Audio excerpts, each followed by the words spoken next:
Hardly a day goes by now that we don't hear something about building a border wall, a barrier, or a fence with Mexico. There's no question where the politicians stand on it either.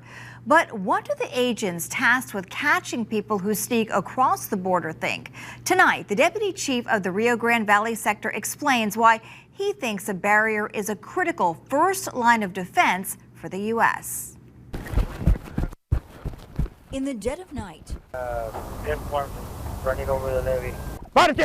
Agents trek through a rain-soaked field. We've got a camera that's pretty close that's trying to put eyes on the group. You know, the other one continue.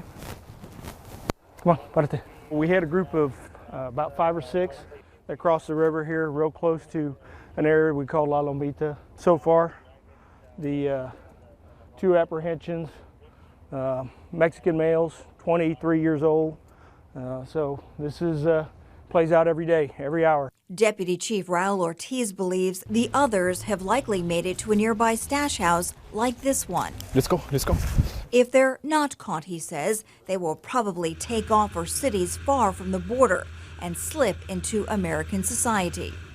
If a wall had been here to stop them, would it have made any difference? Oh, certainly it would slow them down considerably. We probably have, just in this one station, 100 people crossing right now. Where are they from?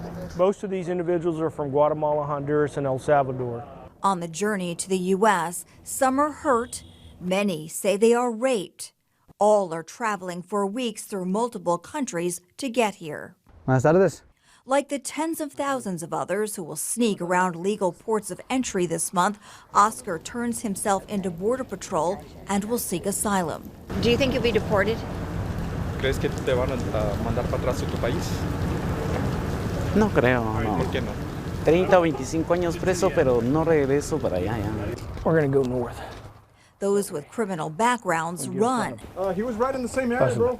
knowing they will likely be sent back to their home countries in Central America or elsewhere.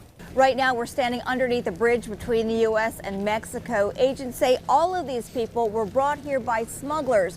Right now, they're catching about 850 migrants every single day, a new record. On average, we lose about 100 people every day that we can't account for.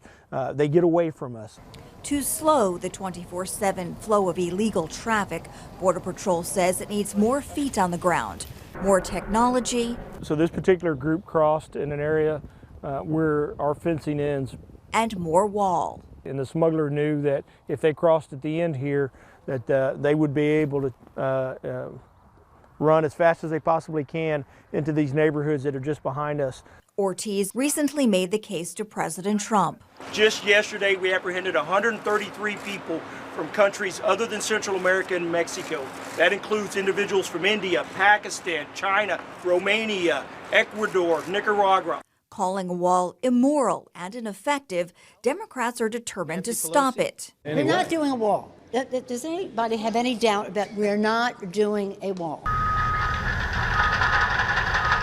Still, construction is moving forward on 33 miles of new barriers Congress funded last year in the Rio Grande Valley. I'm not a believer that you need to build infrastructure everywhere, but once we get the mileage of fencing that we're proposing to build down here, it's going to really divert that traffic out into our more remote areas where we like our chances. What if you don't get it? If we don't get it, we're going to be dealing with this problem for an awfully long time. But both sides agree even a barrier along the entire U.S.-Mexico border won't stop everyone. ¿Por qué escogiste venir cruzar la frontera por el río en vez por una garrita? Pensé que podía ser más fácil.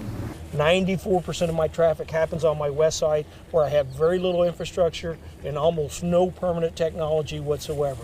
But on the east side of the valley, where there is already 35 miles of fencing up, agents say migrant activity drops to just 6%.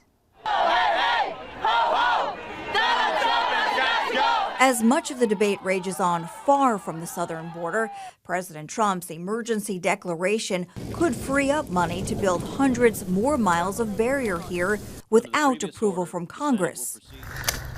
Ortiz challenges critics to walk just 1 mile in their shoes. Do you feel like you're being treated fairly? Well, right now I feel like, you know, they're tying our hands, and we want to get to the point where, hey, we want to know that the rest of America has our back. So which side is right about whether a barrier will work? Dr. Raphael Cohen of the nonpartisan think tank RAND Corporation says it's not a yes or no or even a one-size-fits-all answer. So just because it's effective in that narrow area does not necessarily mean you're going to get an equivalent level of effectiveness if you were to, let's say, expand the wall throughout the entirety of the southern border. When does it work, and does it work relative to some of the other solutions out there, be it technological solutions, be it hiring more agents, and to get to that sort of more nuanced level of analysis. Meanwhile, the Center for Immigration Studies, a conservative think tank, estimates each person who crosses illegally and their U.S.-born children cost taxpayers more than $94,000 each, which over the course of a decade, it says, would pay for the wall.